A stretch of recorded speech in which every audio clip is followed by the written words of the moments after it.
Donc le titre de mon message, c'est repentance rapide, croissance rapide. Repentance rapide, croissance rapide. C'est ça, vous voulez une croissance rapide? Oui. Une repentance rapide. C'est aussi simple que ça. C'est aussi simple que ça. En Luc 13, verset 1, la Bible nous dit, vous allez voir, c'est un passage très encourageant de la parole de Jésus. C'est encourageant si tu es humble. C'est encourageant si tu veux te repentir. Si tu es orgueilleux, tu seras un peu découragé. C'est pas grave, il faut changer.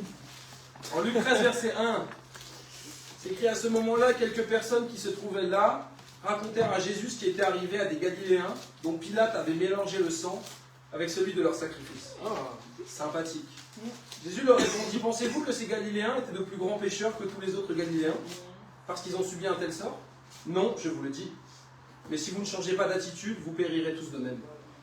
Verset 4. Ou bien ces 18 personnes sur qui la tour de Siloé est tombée et qu'elle a tué, pensez-vous qu'elles étaient plus coupables que tous les autres habitants de Jérusalem?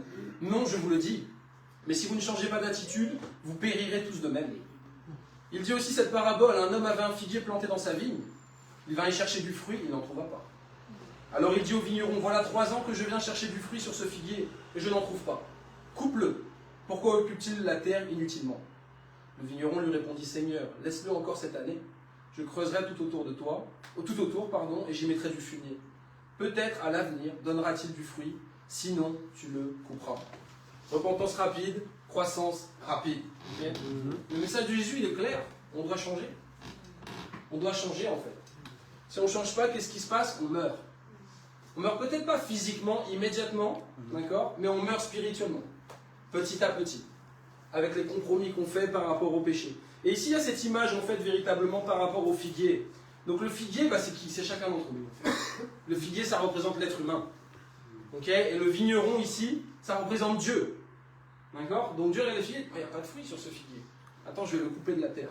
Et il y a l'homme qui a planté le figuier qui dit: non, attends, laisse encore un peu de temps. D'accord? Et c'est la raison pour laquelle on doit avoir une repentance rapide, les amis. Okay? Si tu es lent à te repentir, si tu es le type de personne qui est dans les mêmes péchés depuis X temps, c'est un problème de cœur. C'est un problème d'orgueil. Si tu es le type de personne à qui on prêche toujours les mêmes choses dans les moments de formation, c'est un problème de cœur. Tu es tout simplement lent à te repentir. Ou peut-être tu n'es pas en train de te repentir du tout même. Et ça, c'est un vrai problème. Et ça explique beaucoup de choses. Okay? Parce que si on n'est pas en train de changer, on n'est pas en train de grandir. Okay? Et les gens qui sont humbles, et les gens qui sont en train de changer, eux, ils sont en train de grandir. Et toi, après, tu deviens un petit peu dans l'insécurité parce que tu dis: pourquoi tel frère il est élevé, pourquoi telle sœur? Parce qu'il est humble. Et que toi, tu n'es pas humble en fait. C'est aussi simple que ça. Donc si tu veux une croissance rapide, tu dois avoir une repentance rapide. Il n'y a pas de mérite dans le royaume de Dieu, il n'y a pas de méritocratie. D'accord? On n'est pas élevé parce qu'on est blanc, parce qu'on est noir, parce qu'on était baptisé à 10 ans, parce qu'on est évangéliste, parce que ci, parce que ça. Dieu, il élève les gens qui sont humbles. C'est tout. Dieu, il élève les gens qui veulent changer rapidement. C'est aussi simple que ça. Un jour, un de mes meilleurs amis m'a dit: si tu veux être un dirigeant, tu dois être rapide à te repentir. Tu ne peux pas rester dans les mêmes péchés encore et encore.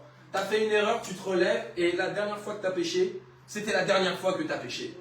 C'est aussi simple que ça. Sénèque a dit: l'erreur est humaine, mais persévérer dans l'erreur est diabolique. Okay? On fait des erreurs. On fait tous des erreurs, les amis. Okay? Mais quand tu es en train de répéter la même erreur jour après jour, semaine après semaine, mois après mois, toujours masturbation, toujours manquer les moments avec Dieu, toujours orgueil, toujours manquer la collecte, toujours émotivité, toujours ci, toujours ça. C'est pas là, c'est plus humain en fait. Tu es en train de persévérer dans l'erreur. Persévérer dans l'erreur est diabolique. Ménandre, un autre poète grec, a dit: commettre 2 fois la même faute, ce n'est pas le fait d'un homme sage.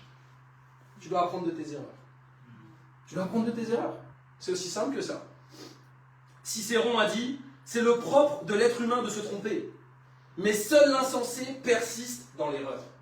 Et alors la question que je vais te poser aujourd'hui: dans quelle erreur tu es en train de persister? Dans quel péché tu te retrouves confronté jour après jour, semaine après semaine? Tu es en train de lire ta Bible et Dieu est en train de te dire tout le temps la même chose. Tu viens au culte et tu te sens juger tout le temps par la même chose. D'accord? Ton formateur te dit tout le temps la même chose. D'accord? Le problème, c'est pas ton formateur, le problème n'est pas la Bible. Le problème, c'est toi. Tu dois prendre une décision de changer et de te remettre en question. Vous savez, une des pires choses que Satan y fait, Il veut nous faire croire que les autres sont le problème. D'accord? Donc tu es en train d'endurcir ton cœur, tu ne changes pas, dis c'est eux qui sont responsables. C'est pour ça que je suis comme ça. Non. Tu dois prendre le contrôle sur ta vie et décider de changer. Quelqu'un a dit, je ne sais pas qui, mais en tout cas, c'est assez pertinent. Quelqu'un a dit, c'est le propre des démons de tomber et de ne jamais se relever. C'est le propre des anges de ne jamais tomber. Les anges sont parfaits, ils ne pêchent pas, ils ne tombent pas. Okay? Les démons sont tombés, ils ne peuvent plus se relever aujourd'hui. Et c'est le propre de l'être humain de tomber et de se relever. D'accord? Et on a un peu cette nature, entre les deux au final. Okay? On peut faire ce qui est juste, on peut faire comme les anges au final. C'est possible d'être saint et de mener une vie juste. D'accord? Tu ne dois pas croire que ouais, je ne pourrais jamais changer, etc. Tu dois arracher la négativité de ta tête et les mauvais raisonnements. Tu peux changer. Okay? J'étais esclave de la masturbation pendant des années. Je faisais ça tous les jours. Okay? Et dans ma tête, c'était pas possible de m'en sortir. Okay? Mais je m'en suis sorti depuis longtemps. Grâce à quoi? Parce que j'ai eu des personnes dans ma vie qui m'ont aimé. D'accord? Parce qu'on m'a montré les Écritures. Parce qu'on m'a montré le chemin, tout simplement. Et parce que Dieu m'a permis d'avoir plus de foi, au final. C'est aussi simple que ça. En Proverbe 26, verset 11, la Bible dit, comme un chien retourne à ce qu'il a vomi, l'homme stupide reproduit sa folie. Ok? Donc si tu es tout le temps, encore une fois, dans les mêmes erreurs, tout le temps, tu es comme qui? Un chien qui retourne à ce qu'il a vomi. Donc tu vomis, tu reconnais que c'est pas bon, okay? Tu confesses tes péchés, t'en veux plus. Puis tu continues à marcher, oh, en fait non, j'aime bien, et tu retournes dedans. Tu vois? C'est exactement ce que tu fais quand tu retournes dans la masturbation pour la énième fois. Que tu es encore émotionnel et encore orgueilleux. Il est temps de changer véritablement. Cette église, elle doit grandir vite. Elle va grandir vite, avec ou sans toi. Ok? Ça, c'est ma conviction. L'église va grandir vite, avec ou sans toi. Ok? Maintenant, Dieu, il nous fait la grâce. L'église va grandir vite, avec ou sans moi. Aussi, ok? Mais Dieu, il nous fait la grâce de participer à ce projet. Okay? Tu as une opportunité exceptionnelle de changer et de découvrir une nouvelle vie en lui. Tout simplement. Et de faire quelque chose vraiment qui va rester dans l'histoire. Ce qu'on est en train de faire, c'est historique. Ok? Ça va, Maxime, t'es réveillé? Ouais, je me fais les smokey eyes. C'est bien, frérot. Il a beaucoup changé, Maxime. Yes, il y a une autre. Ouais, Proverbe 26. Je vous ai lu Proverbe 26, verset 11, mais effectivement, on ne peut pas être les personnes où on est en train de reproduire notre folie. D'accord? On doit arrêter ça. La dernière fois où tu as péché, c'est la dernière fois où tu as péché. C'est tout. La dernière fois où tu as été orgueilleux, c'est la dernière fois où tu as été orgueilleux. La dernière fois où tu as convoité une femme ou un homme, c'est la dernière fois où tu as convoité une femme ou un homme. La dernière fois où tu as raté ta collecte, c'est la dernière fois où tu as raté ta collecte. La dernière fois où tu n'es pas venu à une réunion du corps de Christ, c'est la dernière fois où tu n'es pas venu à une réunion du corps de Christ. Okay? La dernière fois où tu n'as pas évangélisé, c'est la dernière fois où tu n'as pas évangélisé. Tu dois avoir ce mindset-là, en fait. C'est-à-dire, c'est la dernière fois. Et bien sûr, dans le process, tu vas faire des erreurs. Je ne suis pas en train de vous dire que vous allez être les gens parfaits, etc. Mais on doit arrêter aussi de trouver notre faiblesse et nos erreurs comme une excuse pour faire d'autres erreurs. D'accord? Il faut tuer ça. La grâce, c'est une opportunité de changer. Ce n'est pas une excuse pour pécher encore et encore et encore. On payera les conséquences, les amis, de nos péchés. On les payera un jour. Tu sais, même si tu changes, tu auras quand même les conséquences de tes péchés. Dieu va te discipliner avec ça petit à petit pour te rendre plus humble. Quelqu'un a dit, les gens intelligents apprennent de leurs erreurs. Est-ce que tu es quelqu'un qui apprend de tes erreurs aujourd'hui? Ou est-ce que tu es tout le temps dans les mêmes schémas? Tu n'arrives pas à comprendre que tu dois changer quelque chose. Parce que si tu ne changes rien, c'est normal que tu vas refaire les mêmes erreurs à chaque fois au final. Mais la suite de cette phrase, c'est les gens plus intelligents apprennent des erreurs des autres. D'accord? Donc si tu es quelqu'un de plus intelligent, tu vois les erreurs des autres, tu dis, ok, je n'ai même pas besoin de moi expérimenter cette erreur-là. Je sais que lui, il a fait ça, j'ai vu comment ça s'est passé pour lui, et je n'ai pas du tout envie de faire la même chose. En définitive, tout le monde finit par être un exemple, ou un avertissement pour les autres. Quel type de personne tu veux être? Un exemple ou un avertissement? Est-ce que tu veux être le type de personne? Ok, ouais, ce gars-là, c'est le gars qui est venu en réunion du corps de Christ, il venait toutes les semaines, mais il n'a jamais étudié la Bible, et on ne l'a plus jamais revu. Ouais, ce disciple-là, il était appelé à être un évangéliste, etc., mais il a fait beaucoup de compromis, malheureusement, il y a eu pas mal de péchés, et malheureusement, tout ça, ça a été un peu jeté à la poubelle. Okay? Ou est-ce qu'au contraire, tu dis, waouh, ok, ce disciple-là, il a progressé, en fait. Je suis inspiré par ce disciple. Okay? Je suis inspiré par Tom, je vois sa progression, je suis inspiré par lui. Ok, je suis inspiré par Johan, je vois sa progression, je suis inspiré. Je suis inspiré par Mathis. Mathis, je suis inspiré par lui. Je suis inspiré par Cameron. Ok. Je suis inspiré, tout simplement. Donc le premier point, les amis, si on veut avoir une croissance rapide, une repentance rapide, pour avoir une croissance rapide, comprendre que soit on est un exemple, soit un avertissement. Premier point, un exemple ou un avertissement. On va prendre Néhémie 5. Néhémie 5. Je ne sais pas si je vais tout lire aujourd'hui parce que c'est un peu difficile. Mais je pense que je vais vous faire travailler un petit peu. Okay, tu peux lire Néhémie 5 à 5. The first one. Ok. Vas-y Sarah, let's go. Les gens du peuple et leurs femmes avaient à se plaindre gravement de leurs frères juifs. Okay. Les uns disaient, avec nos fils et nos filles, nous sommes nombreux. Nous voulons recevoir du blé afin de pouvoir manger et rester en vie. D'autres disaient, nous devons donner nos champs, nos vignes et nos maisons comme gage pour recevoir du blé pendant la famine. D'autres encore disaient, nous avons dû emprunter de l'argent en hypothéquant nos champs et nos vignes pour payer le tribut du roi. En réalité, notre chair est pareille à celle de nos frères. Nos enfants sont pareils aux leurs, et pourtant nous devons vendre nos fils et nos filles comme esclaves. Plusieurs de nos filles le sont déjà. Et nous sommes sans ressources, puisque nos champs et nos vignes sont devenus la propriété d'autrui. Exact. Donc rappelez-vous le contexte, d'accord? Donc Néhémie, il est retourné à Jérusalem, ils sont toujours en train de reconstruire la muraille. Et ce qui se passe en fait, c'est que tu as une partie du peuple, ils n'ont plus d'argent. Donc là, ils sont juste en train de s'inquiéter, ils n'ont plus d'argent, ils n'ont plus de nourriture, et même pire en fait, pour avoir de l'argent, ils sont obligés de donner, de vendre leurs enfants ou de vendre leurs biens à leurs autres frères, d'accord, aux autres juifs, donc aux autres membres du peuple de Dieu, pour au final avoir un petit peu d'argent pour survivre. Au verset 6, qui peut lire 6 à 9? Je peux prendre ça. Vas-y frérot. Est-ce que tu peux nous dire si Néhémie était content en voyant les péchés? C'est ça. J'ai été très irrité en prenant connaissance de leurs plaintes et de ces faits. Et j'ai pris la ferme décision d'adresser des reproches aux nobles et aux magistrats. Je leur ai dit, vous prêtez un intérêt à vos frères. J'ai convoqué une grande assemblée pour traiter leur situation, et je leur ai dit, nous avons nous-mêmes racheté, en fonction de nos possibilités, nos frères juifs vendus aux nations. Yes. Mais vous, vous vendez vos frères et vous osez nous les vendre à nous. Ils ont gardé le silence, ne trouvant rien à répondre. J'ai ajouté, ce que vous faites n'est pas bien. Ne devriez-vous pas marcher dans la crainte de notre Dieu, ne serait-ce que pour éviter les insultes des nations qui nous sont hostiles? Yes, parfait, merci Cameron. Donc, ouais, Néhémie n'était pas content en voyant le péché. Okay? Des fois, tu penses que Dieu il est content en voyant ton péché. Dieu n'est pas content en voyant ton péché. Okay? Dieu voit ton péché, Dieu t'aime, mais il t'encourage tout simplement, il te défie à changer. Et ici, ce qui s'est passé, en fait, c'était même les dirigeants qui faisaient les péchés. D'accord? C'était les nobles et les magistrats. Qui faisaient quoi? Qui avaient, en fait, acheté leurs frères juifs. Donc, ils les avaient réduits en esclavage, au final. D'accord? Et ici, ce qui se passe, c'est qu'en fait, Néhémie, il est en train de les raisonner. Il dit, mais qu'est-ce que vous faites, en fait, les gars? Qu'est-ce que vous faites? Votre péché, il a des conséquences non seulement sur vos frères, mais également sur les gens des autres nations. Les gens des autres nations vous voient, en fait. Ils disent, ah, ok, donc ils font partie du même peuple. Ils sont en train de se réduire en esclavage les uns les autres. Ils sont en train de se vendre les uns les autres. Et ça, c'est vraiment bizarre, ok? Tu dois comprendre que ton péché a des conséquences.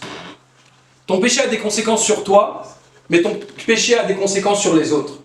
Ok? Tu ne peux pas être un dirigeant dans le royaume de Dieu si tu es dans les mêmes péchés encore et encore et encore. C'est impossible. Tu dois revenir à la base, tu dois être humble, tu dois apprendre à aimer Dieu, tu dois apprendre à être un disciple stable, d'accord? À être fidèle dans les petites choses, et peut-être Dieu t'élèvera à nouveau pour que tu puisses diriger un jour dans le royaume. Mais le point, c'est ça, les amis, au final. On voit ici qu'effectivement, malheureusement, ces dirigeants-là, ils n'étaient pas les exemples, mais ils étaient les avertissements. Okay? Au point même que Néhémie allait les voir, il a convoqué une réunion exceptionnelle, et il leur a fait les reproches au final. Donc il les a formés devant tout le monde au final. D'accord? Et devant ces reproches, il garde le silence.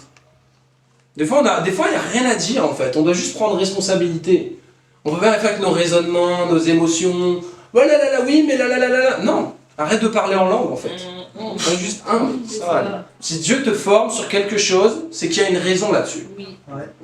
Est-ce que tu es le type de personne qui te justifie tout le temps? Tu cherches à avoir raison devant les hommes, en fait. Tu cherches à te justifier devant les hommes. Ou est-ce que tu cherches à être juste devant Dieu?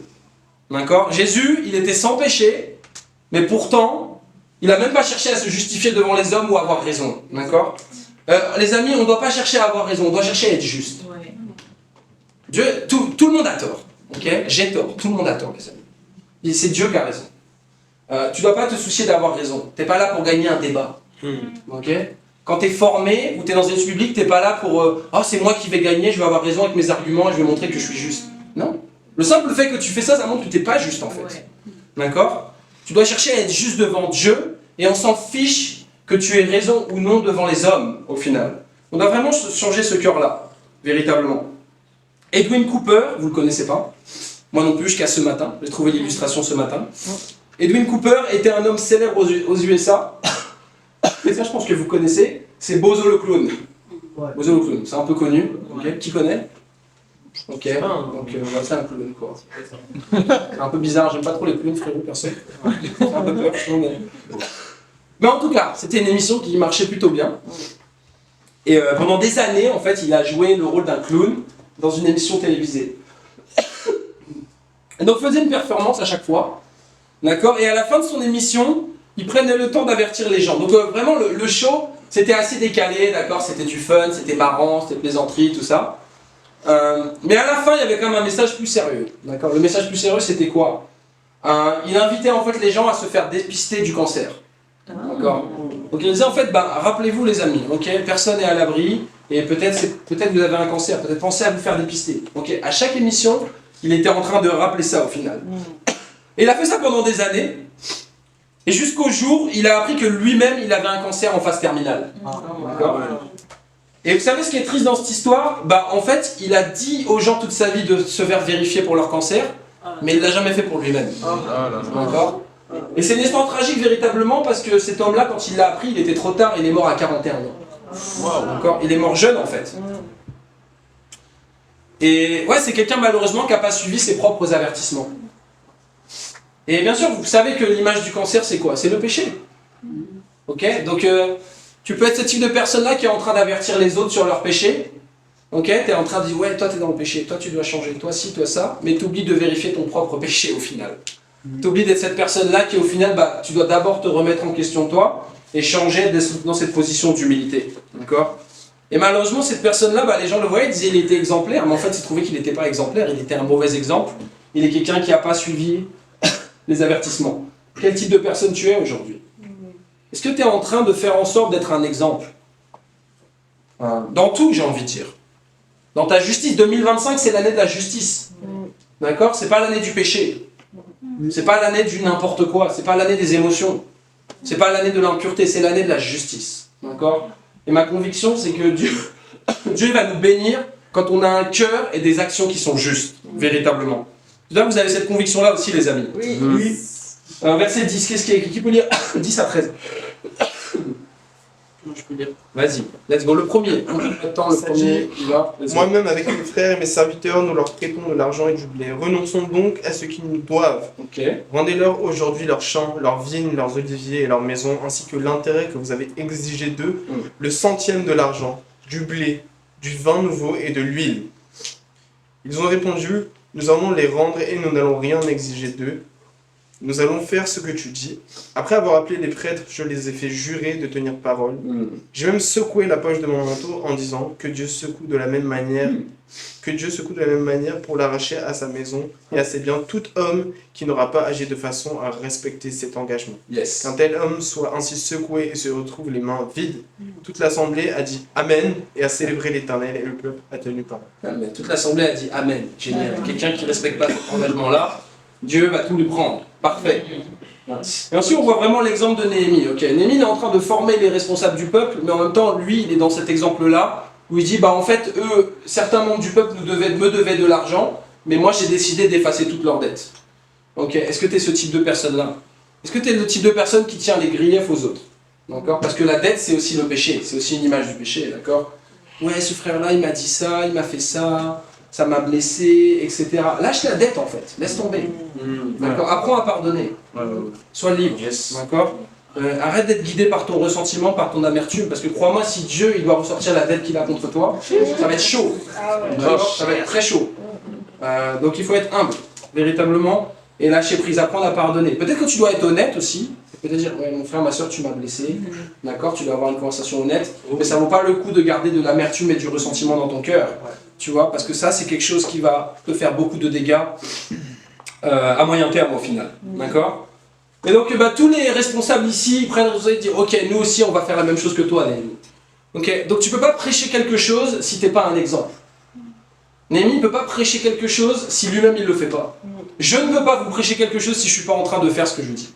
D'accord? C'est pour ça que je m'en fiche, je vous prêche en fait. Pourquoi? Parce que je le fais. Donc faites-le aussi. C'est tout les amis. Je suis pas quelqu'un de parfait. Mais c'est vraiment une question de cœur. On doit aussi d'ailleurs arrêter cet argument-là, je suis pas parfait. Ah, je suis pas parfait. C'est pour ça que je suis tous les jours dans les mêmes péchés. Je suis pas parfait. Je suis imparfait. Ouais, mais tu dois tendre vers la perfection. En fait. C'est pas une question d'être parfait, c'est une question de progression. Tu dois chercher la progression. Et tu as un disciple qui progresse. Toi qui viens aux réunions depuis X temps, est-ce que tu es en train de progresser? Est-ce que tu es en train d'écouter, de retenir ce que tu entends? Ou est-ce que ça rentre d'une oreille, ça ressort de l'autre? Au final. Moi, quand je pense à quelqu'un qui a progressé, je pense à Monse. C'est évident qu'elle a beaucoup progressé, les amis. C'est évident qu'elle a beaucoup progressé. Et elle n'est pas du tout la même. Elle n'est pas du tout la même. C'est depuis combien de temps que vous commencez à étudier la Bible? Juillet, Juillet. On prend le temps, les amis. Okay, on prend le temps de faire les vrais disciples.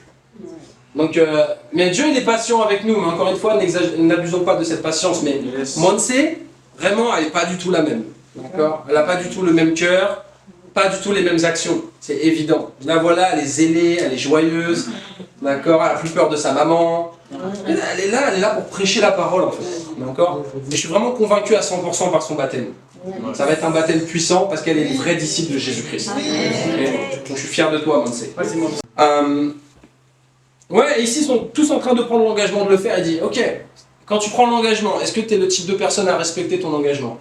C'est pas un jeu, ok. Si tu t'engages à faire quelque chose, fais-le, s'il te plaît. Fais-le.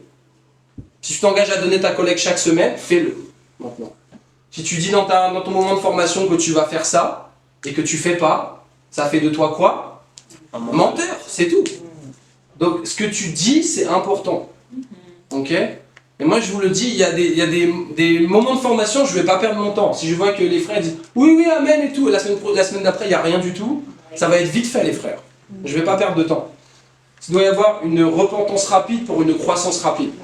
Je vais me focaliser sur les gens qui sont humbles et qui veulent vraiment changer. D'accord?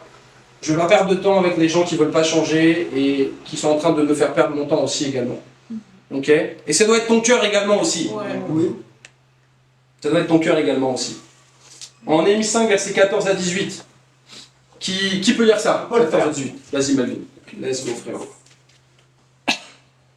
De plus, dès le jour où le roi m'a désigné pour que je sois leur gouverneur dans le pays de Juda, soit depuis la 20e année du règne d'Artaxerxès et jusqu'à la 32e année, pendant ces 12 ans, ni moi ni ma parenté n'avons vécu des revenus octroyés au gouverneur. Mes prédécesseurs faisaient peser de lourdes charges sur le peuple. Ils exigeaient de lui du pain et du vin, ainsi que 40 pièces d'argent. Leurs serviteurs, eux aussi, exercer une domination sur le peuple.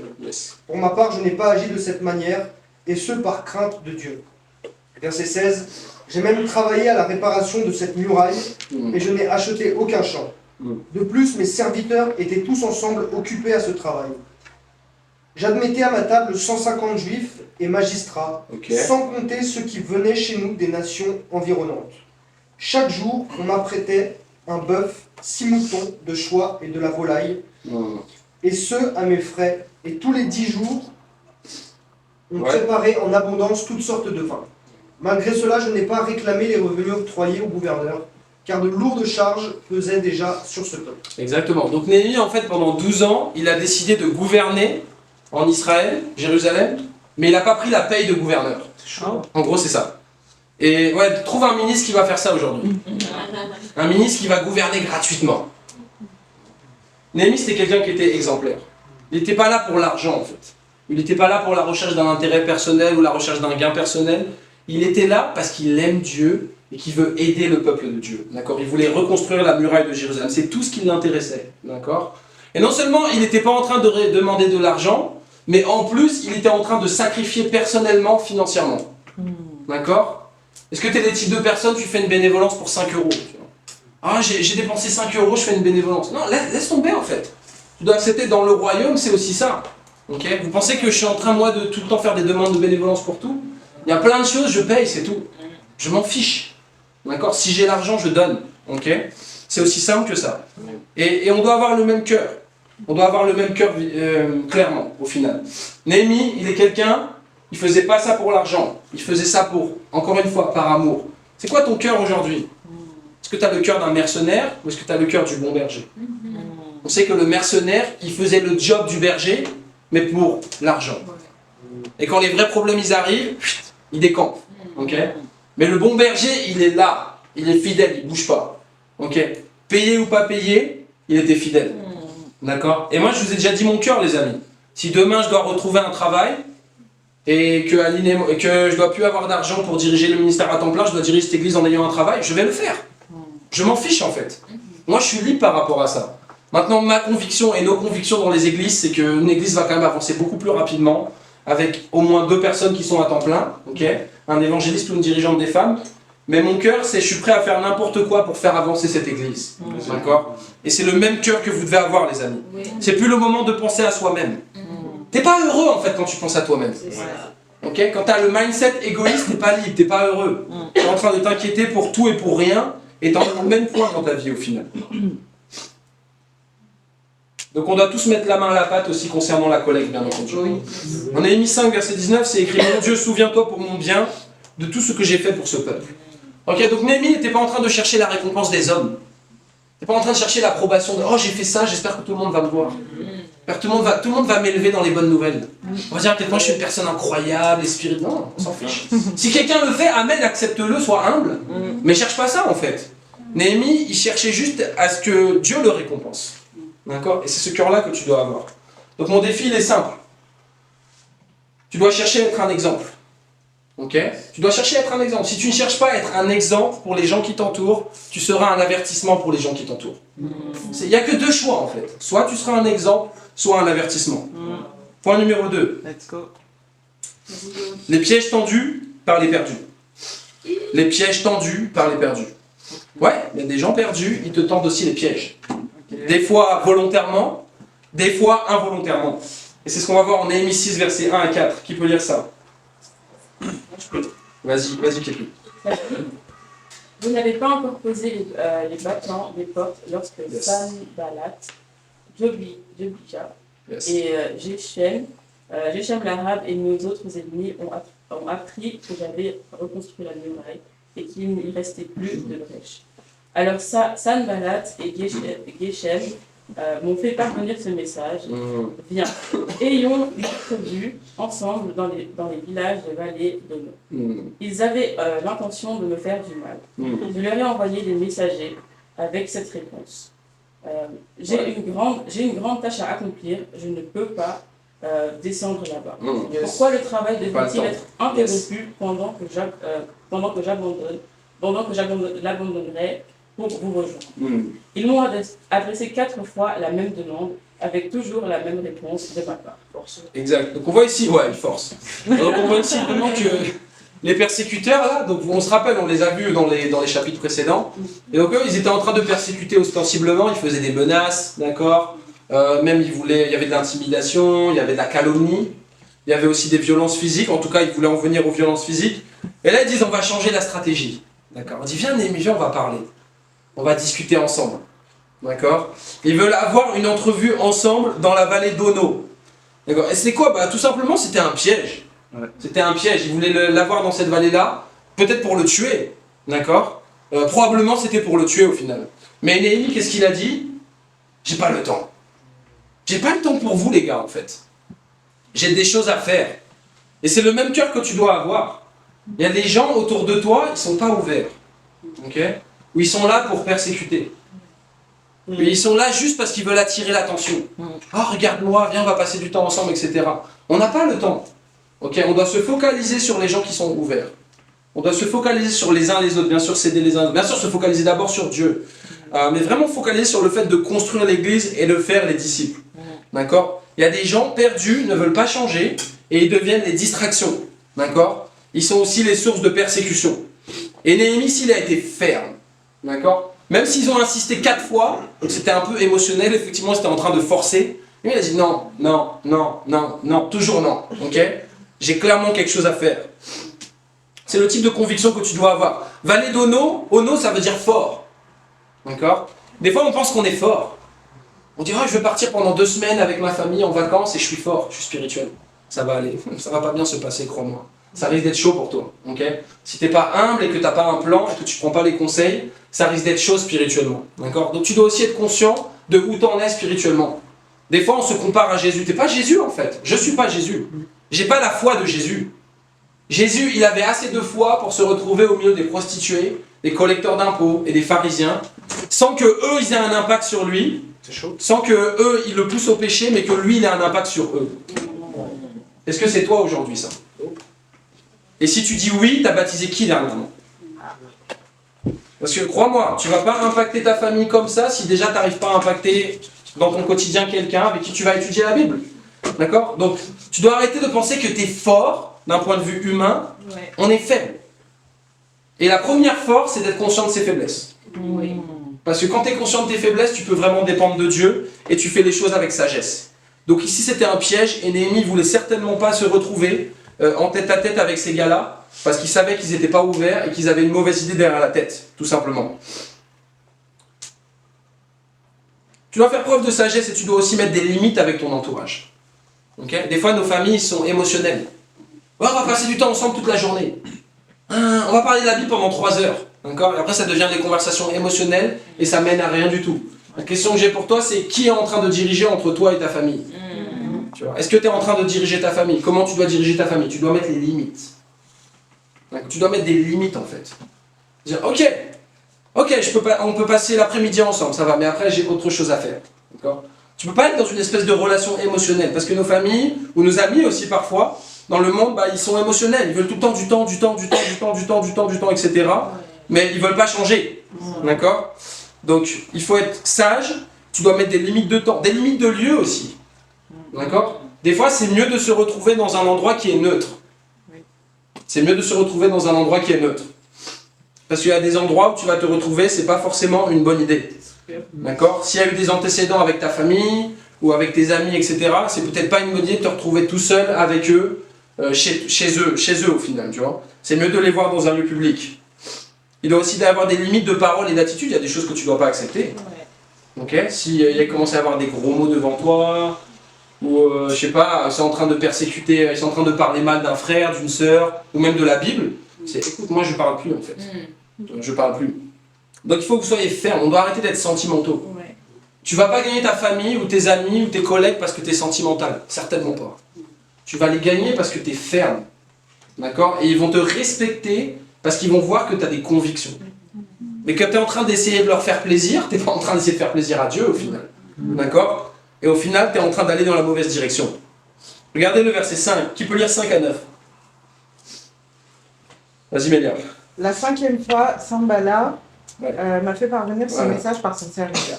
Celui-ci tenait une lettre ouverte, où il était écrit: on raconte parmi les nations, et Geshem l'affirme, que les Juifs et toi, vous avez l'intention de vous révolter, et que c'est la raison pour laquelle tu reconstruis la muraille. Yes. D'après ces rumeurs, tu vas devenir leur roi. Et tu as même établi des prophètes pour te proclamer roi de Juda à Jérusalem. Maintenant, le roi va avoir connaissance de ces rumeurs.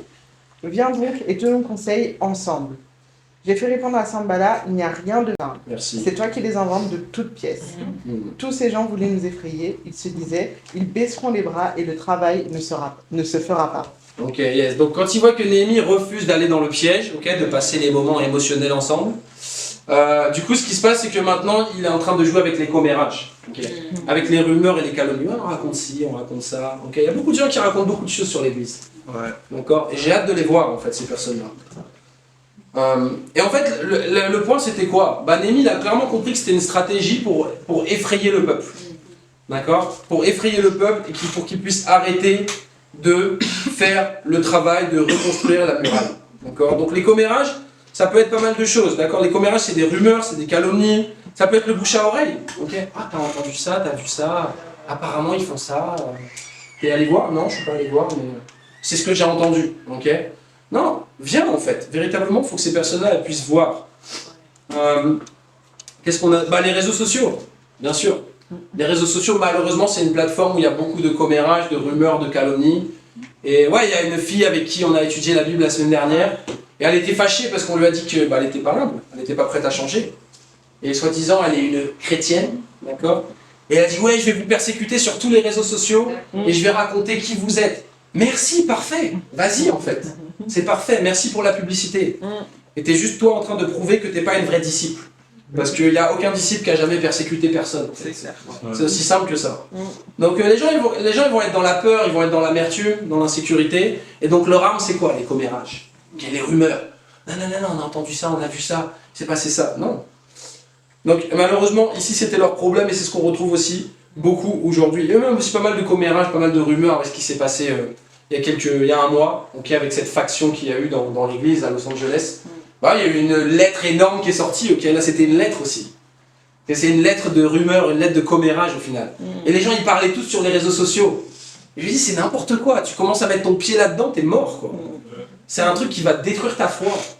Il n'y a pas de vérité là-dedans en fait. On est en train de parler d'un sujet, les personnes concernées ne sont même pas en train de parler du sujet en fait. C'est d'autres personnes qui parlent de on a vu, qu'on a entendu, qui paraît que... Non. Et Néhémie, sa réponse a été claire. Je sais que tout ce que vous dites c'est des mensonges. Et il est resté focalisé sur la reconstruction de la muraille. Donc on ne doit pas se laisser distraire par les rumeurs.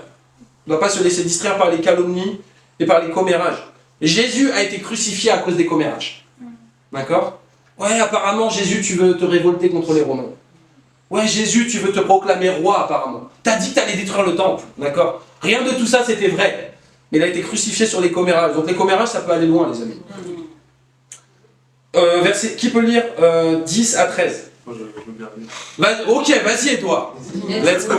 Pour ma part, je me suis rendu à la maison de Shemeya, fils de Deléa et petit-fils de Mehatébel. Ça, c'est le passage que je préfère. Vas-y, frérot. Il s'était enfermé chez lui et a dit « Allons ensemble dans la maison de Dieu, à l'intérieur du sanctuaire, et fermons les portes derrière nous, car on va venir pour te tuer. Et c'est pendant la nuit qu'il viendra pour cela. » J'ai répondu « Un gouverneur comme moi prendre la fuite.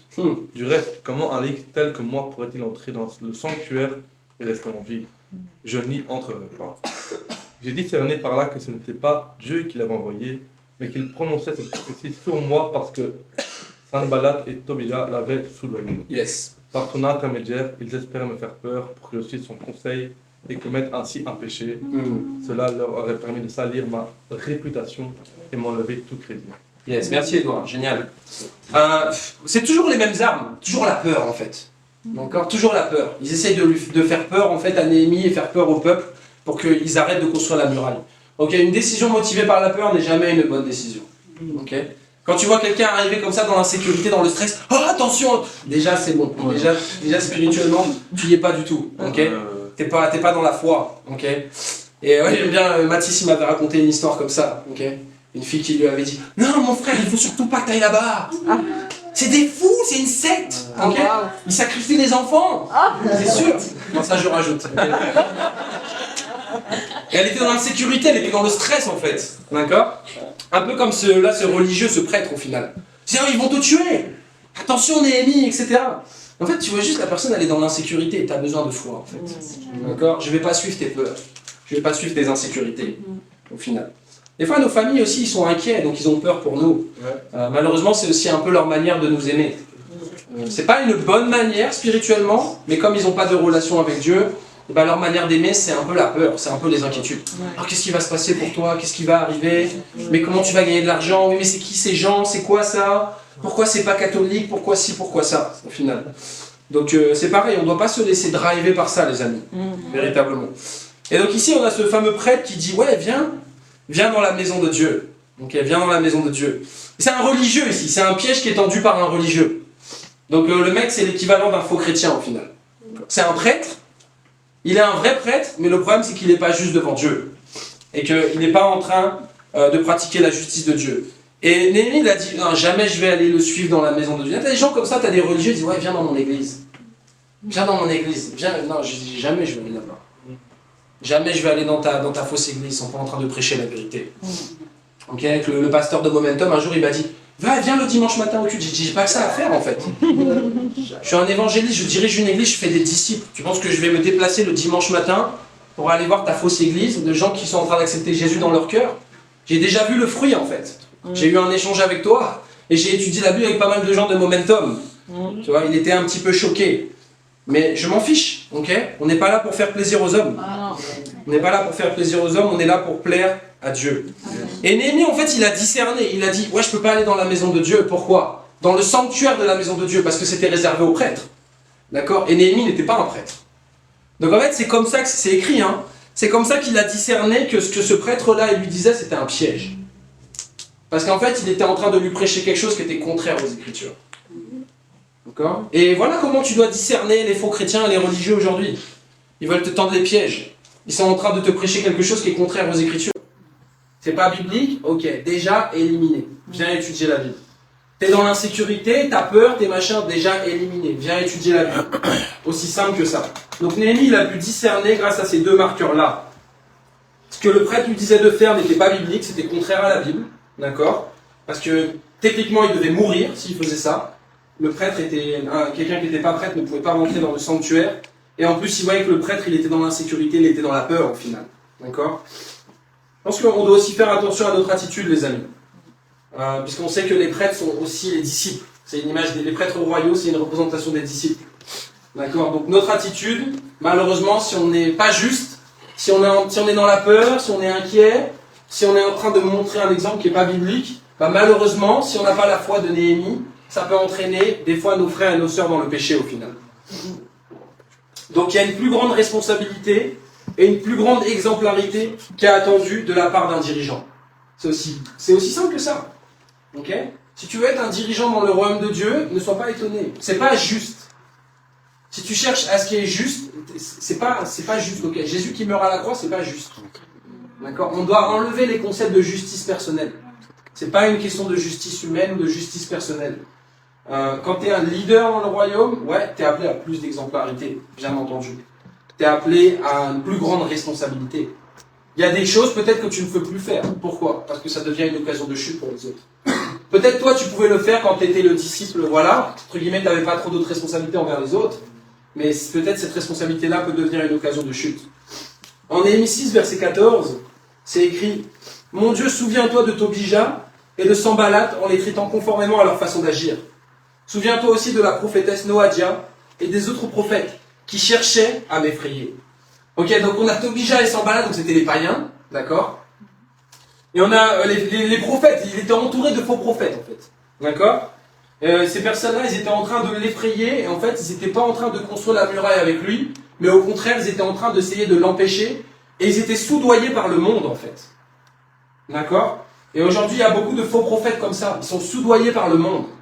Ils ne sont pas en train de construire l'église, ils ne sont pas en train de faire les disciples, ils ne sont pas en train de prêcher la vérité. Ils sont soudoyés par le monde, ils veulent être acceptés par le monde. D'accord? On ne cherche pas à être accepté par le monde. Le but, c'est de plaire à Dieu et de gagner le monde, bien sûr. Mais on ne peut pas baisser le standard de la Bible pour faire plaisir aux hommes. Aujourd'hui, les religieux n'ont pas la foi dans la Bible. Donc qu'est-ce qu'ils font? Ils baissent le standard. Comme ça, il y a plus de gens qui viennent dans leur assemblée. Mais je peux faire une assemblée, une église de 21 disciples totalement engagés. Ok, on sera 21 disciples avec le baptême de Monse. Qu'une église de 1000 personnes et les 1000 vont en enfer. Parce qu'ils ne sont pas en train de suivre la Bible. D'accord? Donc on va faire les choses bien. Comme Cameron il nous a dit, on doit être les sages constructeurs. Oui. On doit être les sages architectes. Tout simplement. Et donc Noadia, ça veut dire rencontre avec l'Éternel. D'accord? Ça m'a un peu amusé parce que je trouve pas mal de gens religieux comme ça qui disent ouais, moi j'ai une relation très profonde avec Dieu. Moi j'ai une rencontre très personnelle avec Dieu. Moi tu comprends, ça fait 10 ans que je connais Dieu. Ah d'accord. Et tout ce que tu débites n'a rien à voir avec la Bible, mais ça fait 10 ans que tu connais Dieu. T'as jamais fait un disciple, mais ça fait 10 ans que tu connais Dieu. T'es rempli d'amertume et t'es en train de persécuter les gens, et ça fait 10 ans que tu connais Dieu. Tu connais pas Dieu. Ça c'est clair et net. tu es en train de connaître Satan, ça c'est sûr. Donc le point c'est de changer parce que Noadia, en fait, elle était peut-être une vraie prophète au début, une vraie prophétesse au début, mais elle est devenue une fausse prophétesse. Et même si elle s'appelait Rencontre avec l'Éternel, bah en vérité, elle n'était pas du tout proche de Dieu. Ça c'est évident. Donc ça représente là tous ces prophètes-là, ça représente tous les faux chrétiens qui prophétisent des choses fausses et qui veulent nous effrayer en fait. Et ouais, on a étudié aussi la Bible avec une jeune femme, enfin pas moi personnellement, mais les sœurs. Ouais. Un mec. Génial. Et les sœurs ont dû arrêter avec elle en fait. D'accord. Elles ont dû arrêter parce que pourquoi elle était pas humble. D'accord. Elle était pas humble. Elle prenait pas les défis.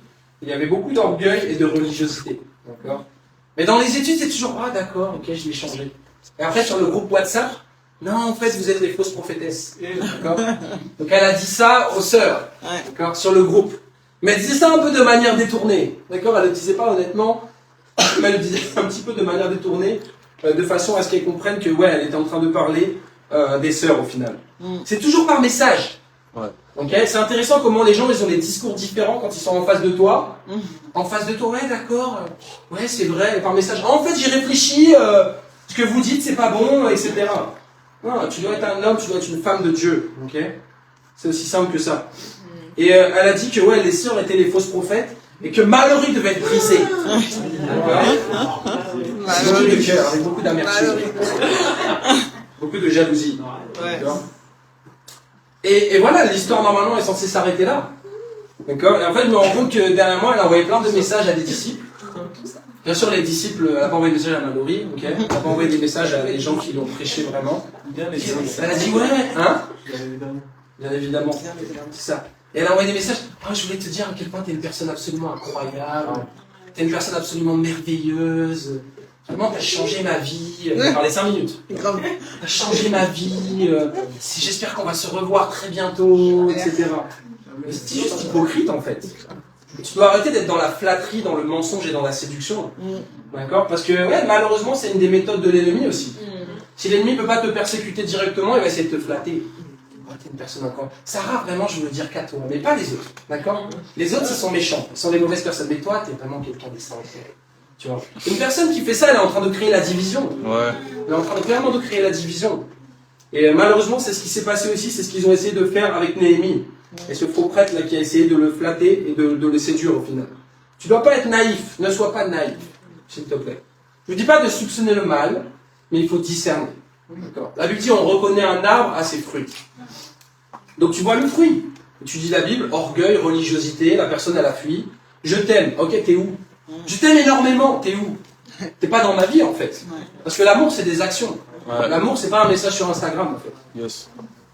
Donc tout ça c'est... On doit discerner ça les amis, ok? Et pour finir au verset 15, c'est écrit la muraille a été terminée. Pardon. La muraille a été terminée le 25e jour du mois d'Élul, soit 52 jours. Soit en 52 jours. Donc ils ont commencé la muraille et ils l'ont fini en 52 jours. D'accord. Et pour info, la muraille elle était détruite depuis 586 avant Jésus-Christ, lors de la chute de Jérusalem. Ils ont construit la muraille en 445. Ils ont refait en 52 jours ce qui n'avait pas été fait en 140 ans. Wow. D'accord. Et c'est ce qu'on est en train de faire ici, les amis. Ok, on est en train de refaire en un minimum de temps ce que personne n'a eu le courage de faire depuis des années. D'accord. Je ne sais pas à quand remontent les derniers véritables disciples ici à Bruxelles. Ouais. Il y en a eu. Mais je ne sais pas quand, honnêtement. Et personnellement, j'en ai pas vu récemment. Donc ce qu'on est en train de faire, les amis, c'est historique. Ce qu'on est en train de faire, c'est incroyable. Regardez au verset 16. Lorsque tous nos ennemis dans toutes les nations environnantes l'ont appris, ils ont eu peur. Ils se sont sentis tout petits et ont reconnu que c'était notre Dieu qui avait présidé à la réalisation de ce travail. Ok, ouais, je pense juste à tous ceux qui nous ont persécutés, ok, à tous ceux qui ont voulu notre mort, au final, à tous ceux qui ont fui, tous ceux qui... Un jour, on sera une église de 100 disciples ici, quoi. De 200 disciples, de 500 disciples. Et je pense que toute bouche sera fermée, les amis, véritablement. Un peu comme ce qui est en train de se passer ici. On est en train de bâtir une église de toutes les nations. D'accord. Dans les églises aujourd'hui, c'est que des noirs, que des blancs, que des chinois. D'accord. Déjà fini, déjà pas biblique, déjà out, déjà un chaos. Déjà ton pasteur a besoin d'étudier la Bible. Il a besoin de conviction sur le fait qu'il faut sauver toutes les nations. D'accord. On est en train de bâtir une église composée de disciples uniquement. On est en train de bâtir une église de prophètes. Okay, le prophète, c'est pas seulement moi, c'est chacun d'entre vous. Chacun d'entre vous, vous êtes appelés à prêcher la parole de Dieu. Une église où l'amour de Christ, il est palpable. Okay, on n'est pas en train de jouer, on est vraiment en train de s'aimer les uns les autres. C'est pas un jeu, on n'est pas les chrétiens du dimanche. On se voit dimanche et à la semaine prochaine. On est vraiment en train de donner notre vie les uns pour les autres. Et c'est ça qui fait une différence énorme. On est en train de suivre l'exemple de Jésus. Parce que Jésus, il a dit, on reconnaîtra les disciples, pas au parler en langue. Chalalalala, c'est les disciples, non? À l'amour. À l'amour que vous aurez les uns pour les autres. Tout simplement. C'est ça le vrai miracle. C'est l'amour. C'est de s'aimer les uns les autres. On est en train de bâtir une église où tout le monde est utile. Oui. Je vois chacun d'entre vous, vous êtes utile. Chacun d'entre vous, vous avez un rôle. Mais il faut être humble. Parce que si tu n'es pas humble, Dieu ne peut pas t'utiliser. Si tu es en train de rester dans les mêmes péchés encore et encore, tu deviens inutile, malheureusement. Le péché nous rend inutiles. Mais la repentance nous rend utiles. Dieu veut t'utiliser. On est en train de bâtir, en fait, tout simplement une église biblique. Ok? Une église biblique. Une église de bientôt 50 disciples. Ok? Donc 21. Peut-être on peut avoir encore un baptême d'ici la fin de l'année.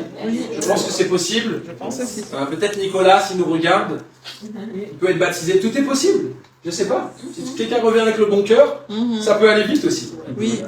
D'accord? Et l'année prochaine, on peut taper déjà sur 50 disciples. Ok? On peut doubler d'année en année, les amis. Oui. C'est par Dieu qu'on peut faire ça. Amen. D'accord? C'est grâce à Dieu. Pour finir, versets 17 à 19. Même à cette époque-là, il y avait des nobles de Juda qui adressaient fréquemment des lettres à Tobija et qui en recevaient de lui. Beaucoup en Juda avaient en effet conclu un pacte avec lui parce qu'il était le gendre de Shekania, fils d'Arash, et que son fils Joshanan avait épousé la fille de Meshulam, fils de Berekia. Ils allaient jusqu'à vanter ses mérites en ma présence et à lui rapporter mes paroles. Quant à Tobija, il envoyait des lettres pour l'effrayer. Okay. Toujours les peurs. Okay. Toujours les peurs. Donc, ce qui se passe ici, malheureusement, c'est que certains juifs faisaient des compromis et des alliances avec les persécuteurs. C'est en train de continuer, ouais, en fait, ils sont sympas et tout. Non. Il n'y a pas d'alliance avec des gens qui sont en train de persécuter l'Église, en fait. Il n'y a pas d'alliance avec des gens qui ne veulent pas suivre Dieu et qui ne sont pas en train d'aimer Dieu. Je ne dis pas qu'on ne doit pas avoir de relation, d'accord? Je suis en train de parler de pas d'alliance. Si on ne doit pas avoir de relation, on doit carrément sortir du monde, les amis. Ouais. C'est pas le but. D'accord? On n'est pas une secte, contrairement à ce que certains disent. En fait, on est les gens les plus ouverts parce qu'on va vraiment vers tout le monde, ça c'est sûr. Mais il y a une différence entre avoir une relation avec quelqu'un et faire une alliance. Faire une alliance, c'est ouais, on se met d'accord, on va faire ça ensemble. Ok? Non, on ne doit pas faire ça, véritablement. Donc, s'il y a des persécuteurs ou des gens qui ont eu des mauvais comportements contre vous, contre l'Église, ou etc., ils doivent s'excuser et revenir humblement. C'est aussi simple que ça. Ils ne rentreront pas ici. Okay, on ne va pas inviter dans la maison des frères, des sœurs, des gens qui nous persécutent. Et pour donner de l'eau à leur moulin en plus. Ah mais j'ai vu ça, j'aimais pas en fait. Ouais, t'aimes pas parce que t'as un mauvais cœur. On va changer. Donc mon défi est simple. Tu dois comprendre qu'il y a des pièges qui sont tendus par les gens perdus. Des fois volontairement et des fois involontairement. Les religieux c'est plus souvent volontaire. Et généralement, les faux chrétiens, c'est plus souvent volontaire, mais les païens, c'est plus souvent involontaire. Ils ne s'en rendent pas vraiment compte. Okay? Mais le point, c'est quoi? Tu dois diriger ta famille. Ouais. Tu dois diriger tes amis. Tu dois diriger les gens de ton ancienne assemblée. Et être ferme avec eux. Rappelle-toi, c'est tes conditions, pas les leurs. Tu dois apprendre à être sage, à être prudent et de ne pas te laisser distraire, les amis. Okay? J'ai la conviction que si on a une repentance rapide, on aura une croissance rapide. Amen. On va le faire tous ensemble. Et à Dieu soit toute la gloire. Amen. On va prendre Néhémie 5. Néhémie 5. Je ne sais pas si je vais tout lire aujourd'hui parce que c'est un peu difficile. Mais je pense que je vais vous faire travailler un petit peu. Ok, tu peux lire Néhémie 5 à 5. The first one, ok? Vas-y Sarah, let's go. Les gens du peuple et leurs femmes avaient à se plaindre gravement de leurs frères juifs. Okay. Les uns disaient, avec nos fils et nos filles, nous sommes nombreux. Nous voulons recevoir du blé afin de pouvoir manger et rester en vie. D'autres disaient, nous devons donner nos champs, nos vignes et nos maisons comme gage pour recevoir du blé pendant la famine. D'autres encore disaient, nous avons dû emprunter de l'argent en hypothéquant nos champs et nos vignes pour payer le tribut du roi. En réalité, notre chair est pareille à celle de nos frères. Nos enfants sont pareils aux leurs, et pourtant nous devons vendre nos fils et nos filles comme esclaves. Plusieurs de nos filles le sont déjà. Et nous sommes sans ressources, puisque nos champs et nos vignes sont devenus la propriété d'autrui. Exact. Donc rappelez-vous le contexte, d'accord? Donc Néhémie, il est retourné à Jérusalem, ils sont toujours en train de reconstruire la muraille. Et ce qui se passe en fait, c'est que tu as une partie du peuple, ils n'ont plus d'argent. Donc là, ils sont juste en train de s'inquiéter, ils n'ont plus d'argent, ils n'ont plus de nourriture, et même pire en fait, pour avoir de l'argent, ils sont obligés de donner, de vendre leurs enfants ou de vendre leurs biens à leurs autres frères, d'accord? Aux autres juifs, donc aux autres membres du peuple de Dieu, pour au final avoir un petit peu d'argent pour survivre. Au verset 6, qui peut lire 6 à 9? Je peux prendre ça. Vas-y frérot. Est-ce que tu peux nous dire si Néhémie était content en voyant les péchés? Je dis ça. J'ai été très irrité en prenant connaissance de leurs plaintes et de ces faits. Et j'ai pris la ferme décision d'adresser des reproches aux nobles et aux magistrats. Je leur ai dit, vous prêtez un intérêt à vos frères. J'ai convoqué une grande assemblée pour traiter leur situation, et je leur ai dit, nous avons nous-mêmes racheté, en fonction de nos possibilités, nos frères juifs vendus aux nations. Yes. Mais vous, vous vendez vos frères et vous osez nous les vendre à nous. Ils ont gardé le silence, ne trouvant rien à répondre. J'ai ajouté, ce que vous faites n'est pas bien. Ne devriez-vous pas marcher dans la crainte de notre Dieu, ne serait-ce que pour éviter les insultes des nations qui nous sont hostiles? Yes, parfait, merci Cameron. Donc, ouais, Néhémie n'était pas content en voyant le péché. Okay? Des fois, tu penses que Dieu il est content en voyant ton péché. Dieu n'est pas content en voyant ton péché. Okay? Dieu voit ton péché, Dieu t'aime, mais il t'encourage tout simplement, il te défie à changer. Et ici, ce qui s'est passé, en fait, c'était même les dirigeants qui faisaient les péchés. D'accord? C'était les nobles et les magistrats. Qui faisaient quoi? Qui avaient, en fait, acheté leurs frères juifs. Donc, ils les avaient réduits en esclavage, au final. D'accord? Et ici, ce qui se passe, c'est qu'en fait, Néhémie il est en train de les raisonner. Il dit, mais qu'est-ce que vous faites, en fait, les gars? Qu'est-ce que vous faites? Votre péché, il a des conséquences non seulement sur vos frères, mais également sur les gens des autres nations. Les gens des autres nations vous voient, en fait. Ils disent, ah, ok, donc ils font partie du même peuple. Ils sont en train de se réduire en esclavage les uns les autres. Ils sont en train de se vendre les uns les autres. Et ça, c'est vraiment bizarre, ok? Tu dois comprendre que ton péché a des conséquences. Ton péché a des conséquences sur toi, mais ton péché a des conséquences sur les autres. Ok? Tu ne peux pas être un dirigeant dans le royaume de Dieu si tu es dans les mêmes péchés encore et encore et encore. C'est impossible. Tu dois revenir à la base, tu dois être humble, tu dois apprendre à aimer Dieu, tu dois apprendre à être un disciple stable, d'accord? Être fidèle dans les petites choses, et peut-être Dieu t'élèvera à nouveau pour que tu puisses diriger un jour dans le royaume. Mais le point c'est ça les amis au final.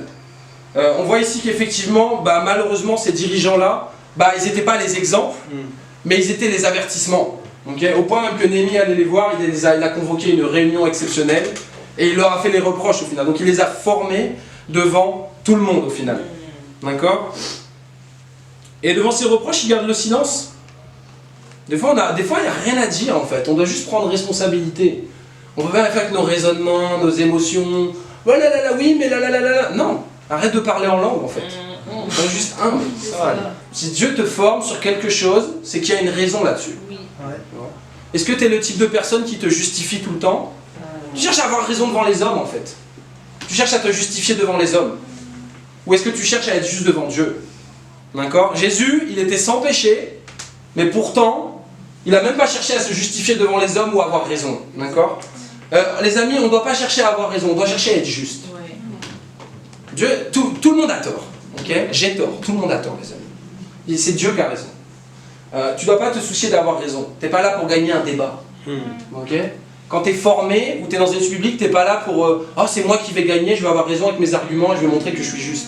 Non. Le simple fait que tu fais ça, ça montre que tu n'es pas juste en fait. D'accord? Tu dois chercher à être juste devant Dieu et on s'en fiche que tu aies raison ou non devant les hommes au final. On doit vraiment changer ce cœur-là, véritablement. Edwin Cooper, vous ne le connaissez pas? Moi non plus jusqu'à ce matin, j'ai trouvé l'illustration ce matin. Edwin Cooper était un homme célèbre aux USA. Et ça je pense que vous connaissez, c'est Bozo le clown. Bozo le clown, c'est un peu connu. Okay. Qui connaît? Ok, donc c'est un clown quoi. C'est un peu bizarre, j'aime pas trop les clowns frérot, personne. Ça fait un peu peur, je trouve. Mais en tout cas, c'était une émission qui marchait plutôt bien. Et pendant des années, en fait, il a joué le rôle d'un clown dans une émission télévisée. Et donc faisait une performance à chaque fois, d'accord, et à la fin de son émission, il prenait le temps d'avertir les gens. Donc vraiment le show, c'était assez décalé, d'accord, c'était du fun, c'était marrant, c'était plaisanterie, tout ça. Mais à la fin, il y avait quand même un message plus sérieux, d'accord. Le message plus sérieux, c'était quoi? Il invitait en fait les gens à se faire dépister du cancer, d'accord. Donc il disait en fait, rappelez-vous les amis, ok, personne n'est à l'abri, et peut-être vous avez un cancer, peut-être pensez à vous faire dépister. Ok, à chaque émission, il était en train de rappeler ça au final. Et il a fait ça pendant des années, et jusqu'au jour, il a appris que lui-même, il avait un cancer en phase terminale. D'accord. Et vous savez ce qui est triste dans cette histoire?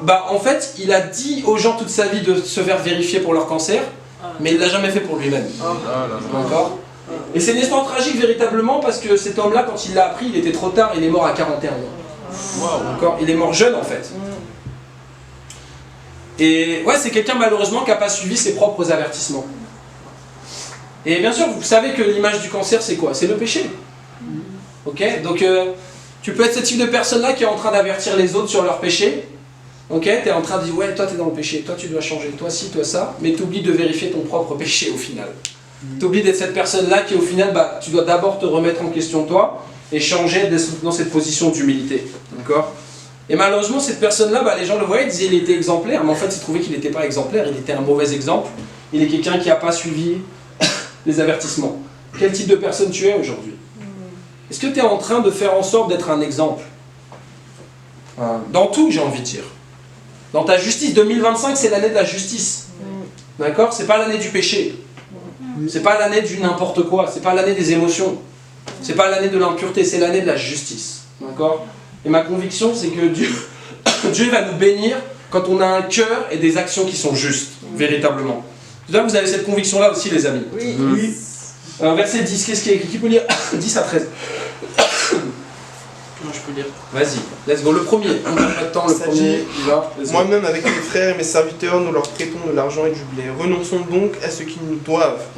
Rendez-leur aujourd'hui leurs champs, leurs vignes, leurs oliviers et leurs maisons, ainsi que l'intérêt que vous avez exigé d'eux, le centième de l'argent, du blé, du vin nouveau et de l'huile. Ils ont répondu, nous allons les rendre et nous n'allons rien exiger d'eux. Nous allons faire ce que tu dis. Après avoir appelé les prêtres, je les ai fait jurer de tenir parole. J'ai même secoué la poche de mon manteau en disant que Dieu secoue de la même manière, pour l'arracher à sa maison et à ses biens tout homme qui n'aura pas agi de façon à respecter cet engagement. Qu'un tel homme soit ainsi secoué et se retrouve les mains vides. Toute l'assemblée a dit Amen et a célébré l'Éternel et le peuple a tenu parole. Toute l'assemblée a dit Amen. Génial. Quelqu'un qui ne respecte pas cet engagement-là, Dieu va tout lui prendre. Parfait. Et ensuite, on voit vraiment l'exemple de Néhémie. Néhémie est en train de former les responsables du peuple, mais en même temps, lui, il est dans cet exemple-là, où il dit, en fait, eux, certains membres du peuple me devaient de l'argent, mais moi, j'ai décidé d'effacer toutes leurs dettes. Est-ce que tu es ce type de personne-là? Est-ce que tu es le type de personne qui tient les griefs aux autres? D'accord? Parce que la dette, c'est aussi le péché, c'est aussi une image du péché, d'accord? Ouais, ce frère-là, il m'a dit ça, il m'a fait ça, ça m'a blessé, etc. Lâche la dette, en fait, laisse tomber. D'accord? Apprends à pardonner. Sois libre. D'accord? Arrête d'être guidé par ton ressentiment, par ton amertume, parce que crois-moi, si Dieu il doit ressortir la dette qu'il a contre toi, ça va être chaud. Ça va être très chaud. Donc il faut être humble, véritablement, et lâcher prise, apprendre à pardonner. Peut-être que tu dois être honnête aussi, peut-être dire, ouais, mon frère, ma soeur, tu m'as blessé, d'accord, tu dois avoir une conversation honnête, mais ça ne vaut pas le coup de garder de l'amertume et du ressentiment dans ton cœur, tu vois, parce que ça, c'est quelque chose qui va te faire beaucoup de dégâts à moyen terme au final, d'accord. Et donc tous les responsables ici ils prennent la responsabilité de dire ok, nous aussi on va faire la même chose que toi, Néhémie. Donc tu ne peux pas prêcher quelque chose si tu n'es pas un exemple. Néhémie ne peut pas prêcher quelque chose si lui-même il ne le fait pas. Je ne peux pas vous prêcher quelque chose si je ne suis pas en train de faire ce que je dis. D'accord. C'est pour ça que je m'en fiche, je vous prêche en fait. Pourquoi? Parce que je le fais. Donc faites-le aussi. C'est tout les amis. Je ne suis pas quelqu'un de parfait. Mais c'est vraiment une question de cœur. On doit aussi d'ailleurs arrêter cet argument-là, je ne suis pas parfait. Ah, je ne suis pas parfait. C'est pour ça que je suis tous les jours dans les mêmes péchés. Je ne suis pas parfait. Je suis imparfait. Ouais, mais tu dois tendre vers la perfection. En fait. Ce n'est pas une question d'être parfait, c'est une question de progression. On doit chercher la progression. Et tu as un disciple qui progresse. Toi qui viens aux réunions depuis X temps, est-ce que tu es en train de progresser? Est-ce que tu es en train d'écouter, de retenir ce que tu entends? Ou est-ce que ça rentre d'une oreille, ça ressort de l'autre, au final? Moi, quand je pense à quelqu'un qui a progressé, je pense à Monse. Ça, c'est évident qu'elle a beaucoup progressé, les amis. Voilà, c'est évident qu'elle a beaucoup progressé et elle n'est pas du tout la même. Elle n'est pas du tout la même. C'est depuis combien de temps que vous commencez à étudier la Bible?